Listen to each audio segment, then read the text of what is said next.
కేసీఆర్ గారు చాలా విషయాల్లో కాంటెంపరరీ పొలిటీషియన్స్లో అందరికంటే చాలా ఉన్నతంగా, లోతుగా, తాత్వికంగా ఆలోచించగలిగే మనిషి. సో కాబట్టి ఖచ్చితంగా నేను ఇందాక మీకు ఒక ఉదాహరణ చెప్పిన. కేసీఆర్ గారితో ఆధ్యాత్మిక అంశాలు, రామాయణ భారతాలు, దేవుడి విషయము, అవతారాలు, యుగధర్మాలు ఇవన్నీ కూడా ఆయనతో మాట్లాడాను నేను. ఆయన స్పేస్ ఇచ్చారు. మీకు ఇందాక చెప్పిన ఉదాహరణ, సుల్తాన్ బజార్లో చైనా మాంజా అనేది ఎందుకు దొరకాలి, సూదులు ఎందుకు దొరకాలి, అవి నేను, కేసీఆర్ గారు, కేటీఆర్ కూర్చున్నప్పుడు కేసీఆర్ గారు మాట్లాడిన మాట. కేటీఆర్ గారికి నాకు ఇద్దరికి ఆయన చెప్పిన అంశాలు అవి. సో ఆయనతో మాట్లాడడం అనేది ఒక ఎడ్యుకేషన్.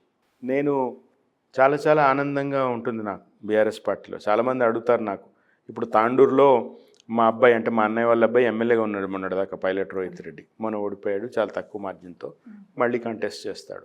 సో నన్ను అడుగుతుంటారు, మరి నీకెక్కడ, నువ్వెక్కడ పోటీ చేస్తావు, ఏ కాన్స్టిట్యున్సీ ఉంది?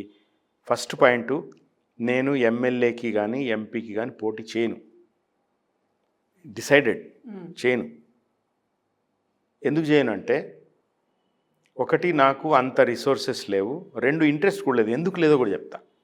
ఒక ఎమ్మెల్యే అయితే, ఒక ఎంపీ అయితే మీరు ఆ నియోజకవర్గానికి పరిమితం అవుతారు.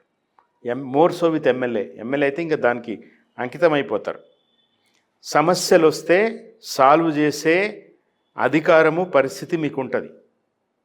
కానీ ఒక పాలసీ అడ్వకేసీలో రేపు మళ్ళీ ప్రభుత్వంలోకి వస్తే కేసీఆర్ గారితోనో, కేటీఆర్ గారితోనో, హరీష్ రావు గారు లాంటి వాళ్ళతోనో కూర్చుని, ఇప్పుడు వ్యవసాయంలో ఉంటే నిరంజన్ రెడ్డి గారు లాంటి వాళ్ళతో కూర్చుని, ఈ పాలసీలు ఇట్లా ఉండాలా, ఇది చేస్తే బాగుంటుంది, ఇప్పుడు కౌలు రైతుల అంశం ఇది, రైతు ఆత్మహత్యల అంశం ఇది, లేదా సోషల్ జస్టిస్, ఉమెన్ కోసం ఇట్లా చేయాలా.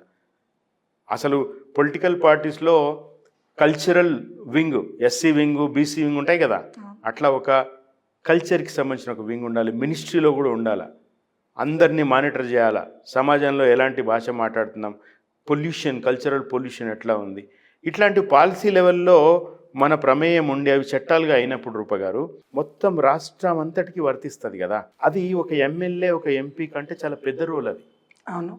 అయితే కాబట్టి ఏంటంటే, కేసీఆర్ గారు నాకు ఇప్పటి వరకు మంచి, ఆయనతో కూర్చుని మాట్లాడి చర్చించే ఒక స్పేస్ ఆయన ఇచ్చారు. రాబోయే రోజుల్లో రేపు గవర్నమెంట్లోకి వచ్చినప్పుడు, లేతే ఢిల్లీలో ఆ పరిస్థితులు మారి, ఈరోజు ఇందాక చెప్పినట్టుగా బీజేపీ గ్రాఫ్ పడిపోతుంది, కాంగ్రెస్ హోప్లెస్గా ఉంది. ఒక కొత్త శక్తి వచ్చినప్పుడు, ఆ శక్తిలో మేము భాగస్వామ్యం అయినప్పుడు, జాతీయ స్థాయిలో కూడా మా నినాదాలు పనిచేస్తున్నప్పుడు ఆ తృప్తి వేరు కదా.